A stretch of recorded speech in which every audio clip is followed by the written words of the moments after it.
the operational situation at the front by the end of the 20th of March. Let's talk not only about the front, but at the end, about the news background, but we'll start with the Slobodansky direction. Belgorod region, Sumy region. Positional and active military operations continue in the border areas. As for Syushin, we do not record any changes, there are still fighting along the border. Periodically, the LSR-DC manages to enter the outskirts, approach the outskirts from Paderyushin, but we do not record any changes. As for Kazinka, today there were reports from the Russian side that they managed, allegedly, let's make a remark right away, allegedly to clean up the settlement. It is completely under their control. As for the frames, visual confirmations of this information, today, the published footage of a strike on one of the Russian positions along Mira Street, which we have been talking about regularly lately, and actually here we have a small gray area. The situation looks something like this, but as far as full control is concerned, we do not have visual data on this information yet, because there are further reports already in the late afternoon, after lunch, that is, that active offensive actions, active assault actions by the RUT have resumed. Therefore, the situation remains for further clarification. But let's just say, today, based on the information that we have from this direction, it is unlikely that it was possible to restore full control to the Russian troops. The fighting continues. In any case, it may have been short-term, but we are already talking about the end of the day fighting again on the territory of Kazinka. In the Lyman direction, there were again attempts from the Russian side to advance. Today, we have a clarification on the map on this sector of the front. So, they attacked with the support of armored vehicles. The first attack was actually infantry, and again with the support of armored vehicles. Also, there were counterattacks including from the AFU. One of the Russian positions we have along the landing of Yar Laptev is located, that is, within the gray zone, which was previously counterattacked by the APU. And there was another position along the forest belt, but a little to the north, between the Yar Lapteva beam. There is a small forest belt here, along which Russian troops and Russian infantry actually attacked. We managed to repel this attack, but this area turns into a gray zone that is not controlled by any of the parties. So the situation as of yesterday, the situation today looks like this. At the same time, by the evening, Stas Osman gave new messages in his telegram that, in fact, the enemy is again conducting assault operations, that is, Russian troops are attacking in the direction of Ternov, in this sector of the front, and the fighting continues, so we have information relevant, let's say, by the evening only. But we will look at how it will be for tomorrow, because we see now, including taking into account weather conditions, Russian troops have become a little more active in a number of areas. But so far it's all within the gray zone, it has increased. Now we turn to Bologorovka, Seversk direction.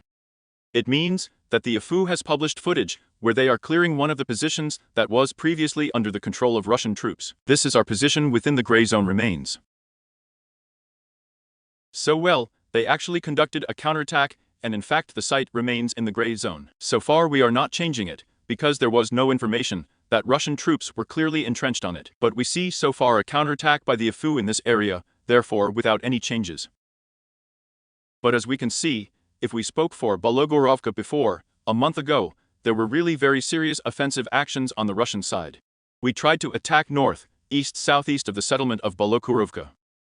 The chalk quarry was attacked, but the configuration of the front has not suffered any significant changes lately. But we also see counterattacks from the APU, that is, the transition to the classical positionality, where, as we see, the APU will already show the initiative. But again, so far, we are talking about positionality without significant changes. In the Bakhmut direction, there were reports today that Russian troops were pressing in Ivanovo. There were reports in the afternoon, and again in the evening, there were also reports that assault operations had resumed in Ivanovo itself. Not so much Bogdanovka, not so much the positions south of Ivanovo, as in the, and let's just say, so far these are not the forces we talked about, which are concentrated in Bakhmut, but still the Russian troops are gradually strengthening their grouping in Ivanovskoye, transferring additional forces, pulling up reserves, but we do not record any changes. Positional nature of the fighting. It is possible to completely repel most of the attacks, but later with varying success, and everything within the gray zone remains therefore unchanged. On the Avdiivka direction along Berdik. So, there were a number of attacks from the Russian side. They attacked within the gray zone, they attacked within the red zone. So they managed to knock out up to 3 armored vehicles, that is, 3 specifically armored vehicles, those that were in the frames. The rest remains to be clarified. But we do not record any changes in this section of the front. And here again, there is a strange, I would say, situation, where the Russian command really should have seen that they are not able to go into the open. Yes, well, actually the weather conditions have worsened, but I repeat, a little not disastrous effective work on the part of the APU. And so, they send one by one equipment, which are simply destroyed.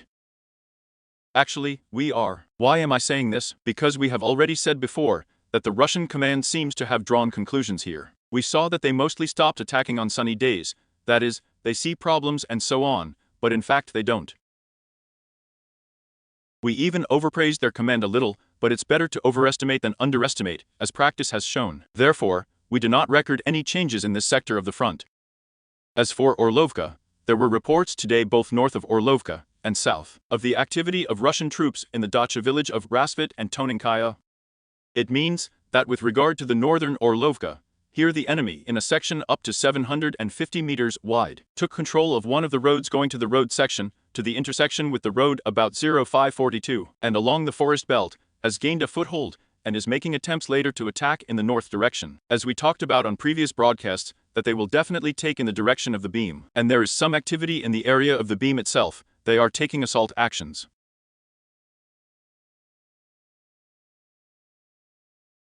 Well, actually, let's just say that they have a big bet now on their shoulder from Orlovka, rather than on Stepovo to Berdik, because perhaps this is due to the fact which brigades are working.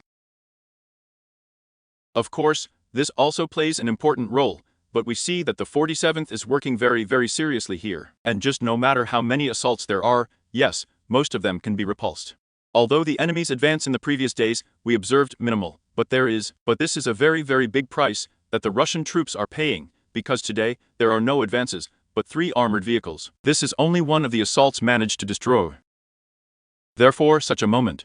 We also talked about it yesterday, there were attacks, and the day before yesterday, and without any changes, in the aggregate. There were more than 10 units in 3 days, this is a lot without progress. But this is already such a moment. We are going to talk more about Orlovka now. Here, as we can see, at the expense of a more comfortable shoulder, in the form of Avdiivka Koke.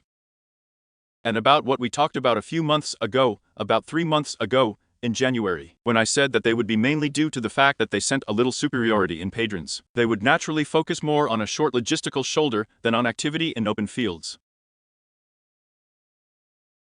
Therefore, for the time being, Lastikina and Avdiivsky are seen as Sahim, because with Stepov it has actually been destroyed. And again there is a railway that needs to be crossed, moved, yes, and this creates some obstacles in time, and accordingly, aerial reconnaissance works out more effectively here. Now, as for the position south of Orlovka, and west of Orlovka.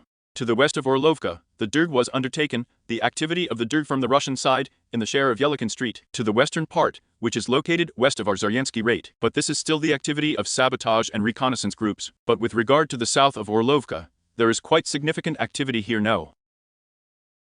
So far, there is intelligence for both messages, of course, the activity of the Derg, and between the Panstavka and Zyryansky is also being probed, but the activity is very large within the gray zone. As in the area of Tonenki, they are now increasing pressure on the settlement itself.